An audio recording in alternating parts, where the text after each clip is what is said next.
இப்போ உடலில் வந்து சின்ன குழந்தைகள் கூட மெலிஞ்சு போயிருக்குது, பெரிய ஆளுகளுக்கு மெலிஞ்சிட்டு வருது. சில நேரங்களில் எலும்புரிக்கணும் கூட சொல்லக்கூடிய ஒரு தன்மைக்கு கொண்டாந்துருது அந்த இது. அதுக்கு என்ன செய்யணும்னு கேட்டிங்கன்னா, சோத்துக்கத்தலை உள்ள ஒரு சோறு மாதிரி இருக்கும். அதை வந்து நம்ம தமிழில் வைத்திய ரீதியாக குமரின்னு தான் சொல்லுவோம். அந்த குமரியை தமிழில் நான் சொல்கிறேன் சோத்துக்கத்தாழை.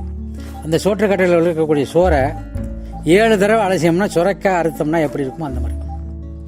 அதை எடுத்து அதில் பனங்கள் கண்டு லேசாக கலந்து தினசரி ஒரு 100 கிராம் அளவுக்கு சிறு குழந்தைகளுக்கும் பெரிய ஆளுகள் வந்து ஒரு 250 கிராம் அளவுக்கு சாப்பிட்டே வந்தாங்க.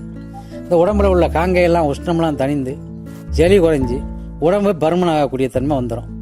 அந்த மாதிரி உடல் நம்ம பருமனாகும் போது அனைத்து வியாதிகளுமே கொஞ்சம் கொஞ்சமாக குறைஞ்சிட்டு வந்துடும். ஆனால் ஒரு மண்டலங்கிற 48 நாள் பரிபூர்ணமாக சாப்பிடணுங்க. இது ஒரு சிறந்த மருந்து.